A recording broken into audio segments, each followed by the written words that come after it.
Mom deserves the best, and there's no better place to shop for Mother's Day than Whole Foods Market. They're your destination for unbeatable savings, from premium gifts to show-stopping flowers and irresistible desserts. Start by saving 33% with Prime on all body care and candles. Then get a 15-stem bunch of tulips for just $9.99 each with Prime. Round out Mom's menu with festive rosé, irresistible berry chantilly cake, and more special treats. Come celebrate Mother's Day at Whole Foods Market. Today on CityCast Boise, move over downtown. The Bench might be the city's new best restaurant hub. We're getting the scoop on the neighborhood's secret spots from a couple that's not gatekeeping this culinary scene anymore. From spicy lunch places to the most anticipated and controversial restaurant opening on Latah, we've got your insider recommendations right here. It's Monday, May 6th. I'm Frankie Barnhill, in for Lindsay Van Allen, and this is what Boise's talking about. Rachel Spacek and Ryan Soupy, you both live on the Boise Bench and are here to give us the lowdown on the food scene on the bench. Thank you so much for being here. Of course. Yeah, thanks for having us. There are so many restaurants and types of food on the bench that it's really tricky to know where to begin. And I thought, since we're recording this during lunchtime, it just seemed fitting to start with maybe the best bench lunch spots. So where would you go to for lunch on the bench? So I am a big fan of two places. Both are kind of Middle Eastern, have a lot of hummus, falafel. And I'm mostly vegan, sometimes vegetarian, but mostly vegan. And those are always the places I go to. Goodness Land, which is on Overland Road. I think kind of near the intersection of Overland and Curtis, but further down toward the interstate. I always get the falafel plate, and it comes with hummus, a bunch of falafel, pita, and French fries. So it's like a really big meal, and it's really good. And you can get their sides. I really like the dolmas. And then also, in addition to that place, there's Foodland Market, which is kind of the Middle Eastern market. But then they also have a place where you can order food, and they have a really good falafel like wrap. And Ryan eats meat, so maybe he can add to like the meat eaters perspective to those places, but we go there a lot actually. Another couple good lunch spots. Alpenhaus is my go-to. That's over on Vista. All the German essentials. They got a little market in there where you can buy groceries. Occasionally you'll go in there and the regulars will be watching a German soccer game, which is pretty cool. What's your go-to order there, Ryan? Schnitzel for sure. Schnitzel and palms, I think is the German word for fries. They come with mayo, which I do not partake in, but the fries are solid. They also have these big giant pretzels that come, they have to like hang them up on this hook, about as half of my torso size pretzel. That sounds amazing. I've gone there with him, and since I am a vegetarian vegan, he obviously gets all the meat stuff and I get the pretzel. And they also have a really good beet salad. So I don't know if anyone else besides me loves beet salad, but last time I went there, I got a pretzel and a beet salad, and it was like perfect. I don't know that I would have thought to order that, but it sounds interesting. Okay, so maybe we'll start with you, Ryan. What is the best place on the bench for a date night or maybe a dinner option? Well, the thing about the bench is the restaurant options are pretty much across the board unpretentious, which is a compliment. But I think on a date night, you sometimes want to go to a little snobbier place. But if not, I think our new favorite place is Casablanca. It's a Cuban restaurant on Overland. Just like you drive by and you might miss it. It's a teeny little building. Rachel, what was the appetizer we had there? I forget what it was called, but it was like really thinly sliced plantains, and they were so good. And they came with like this little dipping sauce that just seemed like it was olive oil and like garlic, like chopped garlic. And It was so delicious. Yeah, and it's really cute in there. Everyone's like, all of the wait staff, speaking Spanish, and it's just like it just is really reminds you of like how cute and diverse the culture on the bench is. Like you go to these Middle Eastern restaurants and yeah, you don't really know what you're ordering and you just go by the picture, and then you go to this Cuban restaurant and, you take someone like Ryan's dad who says gracias and you just like, really embrace the culture. And yeah, it was really good. Yeah. We had a nice pitcher of sangria, which was delicious. Okay, Ryan and Rachel, what are maybe some of the most underrated food options that people really need to check out, or maybe secret spots on the bench that people don't really know about?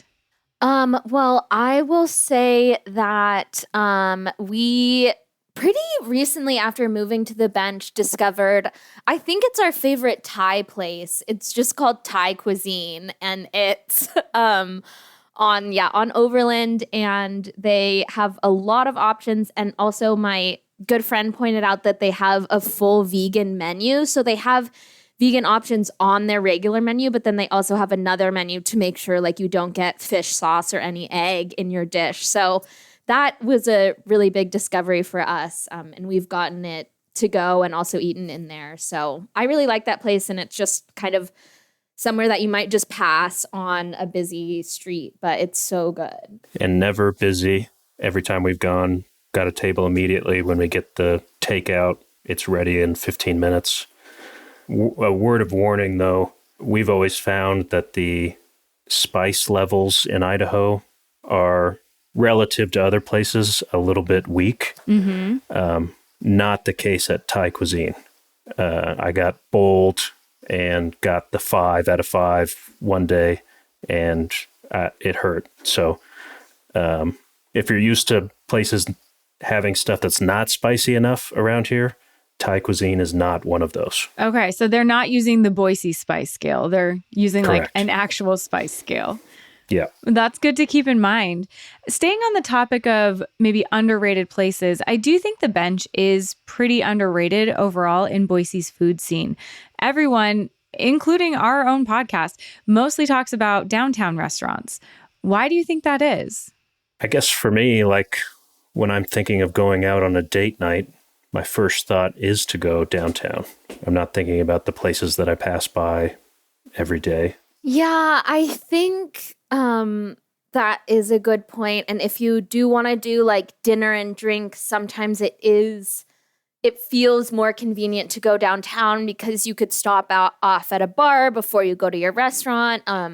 Also, I do think, to Ryan's point earlier in the podcast, saying that the places on the bench are really unpretentious, like you're not really going to find, I mean, you are, but if you don't want to spend a lot of money, you can find good places on the bench for a date night. But, maybe you don't always think about going to get like a big bowl of pad thai for your date night. I do, but maybe not everyone wants that. So I think they think of downtown, but I would really encourage people to check out the bench because we have a lot of our refugee and immigrant communities here on the bench, and they've really like brought their food culture to Boise, which I think is really needed in our food scene. I absolutely agree, Rachel. There are a lot of different options on the bench that aren't really available in other parts of Boise. So what is it about the bench that makes it possible to have such a diverse range of food options, from different ethnicities to even vibes, style of cooking? What about the bench, really helps those kind of restaurants flourish? I think I obviously have not looked at or don't really study like cost of rent for places. But I do think downtown is obviously a lot more expensive. So they do have to have those higher price points that, maybe the bench doesn't have to have because we are just like a more affordable neighborhood. And so I think our rents are more affordable. I think there are, like we were talking about, a large range of different cultures, cuisines here. So I think maybe different cultures feel more comfortable when you are in an area that has another Middle Eastern place or has like another Thai place or another market. So I think that this is where their families live who run those restaurants, and they can't afford to live in the North End, East End, downtown. So I think that's my speculation to why we have those food options on the bench. Yeah. And I think if you're looking for a night out, there's something to be said about downtown where everything's concentrated. You can get a drink one place and maybe even in the same building go to a restaurant.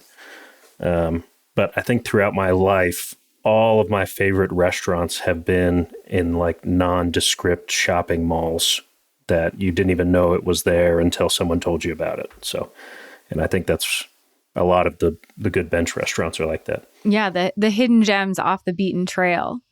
Yeah, and another one we noted for underrated is the proliferation of Mexican food trucks on the bench. I don't know the names of any of them. I just kind of know where they are, and I know when I go there, I'm going to get something delicious. Okay, so maybe you don't know what it's called. Where is maybe the best one or a really solid option? My favorite one is on Orchard. Just if you're hungry and driving on Overland, Orchard, Curtis, look in parking lots. You might find a Mexican food truck and you won't regret it. There's one actually that we haven't checked out that is like 2 blocks from our house in that giant Curtis and Overland parking lot. I think it's just like a tiny little white truck, and I haven't seen like a huge amount of people going there, but I kind of want to check it out because it just looks like, they have like a handwritten menu outside and one single person is cooking the meals. But that's really how we there's a Mexican food truck on kind of by Boise State, and I wanted it the other day, and I just told Ryan, like, that place we used to go to near BSU, because we don't really know their names, but they're just so good. What, in your opinion, is maybe missing in the food scene on the bench? For me, pizza by the slice. Something like Guido's New York style pizza, where you can go for lunch or even for dinner. There are pizza options on the bench, but I love a good, New York style slice that you can get in 90 seconds. They throw it in the oven and it's ready to go. If there is one of those and I'm not aware of it, I hope somebody will say so in your comments and I will be looking. Otherwise, I haven't found it yet. For me, I really sometimes I want pho on a hot day, but since we're just getting into the warm weather, I really wanted pho and ramen and just big warm bowls of Asian soup. And I also haven't found one of those places on the bench. And again, maybe I'm wrong, but to get pho, I usually go to the places downtown, which again feels like a far place to drive from the bench when there's so much good food here. So I think we need a pho place on the bench. Okay, so we need some pho and some pizza by the slice. Any entrepreneurs out there who are looking for what the bench needs? New restaurant openings are highly anticipated in Boise. Everyone loves that. And it's especially true in neighborhoods like the Bench. So let's talk about one of the newest restaurants that has just opened in that area, White Rabbit. Have either of you been there? Not yet. Looking forward to it. It's a new restaurant. The chefs behind Petite Four, and prior to that, they owned the Bluebird Sandwich Shop downtown. Both of those locations are closed, but they just opened White Rabbit on L'Etat, where Petite Four was. Have you had a chance to check out their menu? We have looked at their menu, and we've been to Petite Four, and it was so good, and we were really crushed when I think we went there when we still lived downtown-ish. And so when we moved to the Bench and they were gone, and that was kind of our go-to fancier restaurant, mostly for visitors coming that we wanted to impress. So we were bummed out, but excited that they're still in the same location because their building is really cute. We recently rode our bikes by Latah, and they have cute lights and outdoor seating. So I think it is going to be really popular and I'm sure delicious. I still often think about what I ate at Petite Four. I think it was called Duck Three Ways, and it's what it sounds like. Duck cooked 3 different ways. And now I'm looking forward to talking about this lamb that I see on their menu. That looks delicious. Yeah. I just found out a few minutes ago that they're already open, so we're going to be there ASAP. You got to go check that out. Yeah, next date night. For sure. Yeah. I think on their menu, it also looks like they have some good like snacky options, which Ryan and I always love, like a good olive plate, bread, like that's our thing, olives and bread. A little girl dinner. Yeah, a little girl dinner. I love a girl dinner too. Yeah, who doesn't love a girl dinner? I don't know if you know, but the White Rabbit opening has actually been a little bit controversial because kids aren't allowed and they aren't doing food on their patio. You can just have beer and wine outside. And people have been really in their feelings about that online. What do you both think about that? Well, I don't love children, and they can be annoying at dinner for sure. I do understand we don't have any kids, but I understand if you're a couple who wants to go out to dinner and you have kids, like it's a real barrier if kids can't come. However, if you own a restaurant, you set the rules. People don't like the rules. They don't have to come to your restaurant. Well, I'll just name one more good family restaurant that welcome kids. Luciano's, solid Italian food. Yeah. Do you have a different perspective than that, Rachel?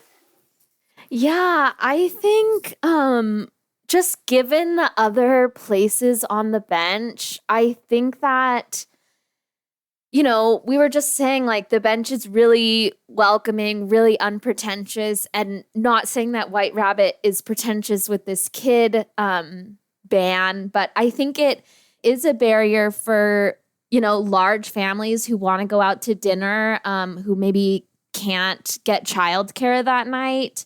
So I think that a lot of people might not end up going because of the state of where they're at in their lives. But I guess, you know, to Ryan's point, if you own the restaurant, you can do whatever you want. But I kind of see it as a little bit of a barrier. No, I agree. As someone with kids, that does, you know, that is something you would have to think about or plan for a little bit more. It wouldn't just be a quick like, oh, let's, you know, hit up White Rabbit. That sounds good tonight. But also as someone with kids, it is a little bit nice knowing like I could go there and it is just kind of, it's the same appeal as going to like a bar or something. Like I do get a small break, a small window where I'm not, you know, worried about kids. So I think there are definitely pros and cons to it. Did you also say, what'd you say about the patio? No food on the patio? Yeah, no food on the patio. Oh, dang. I didn't know that. Yeah, it's a drinks only spot. All right. Interesting choice. Don't know why, but I'm sure there's a reason. I trust those people to do whatever they want to do to make another solid restaurant. So, well, Rachel and Ryan, thank you so much for your insight into what we need to be eating on the bench and all the spots we need to be looking out for. Thank you so much. Thank you. Yeah. Thanks for letting us talk about food.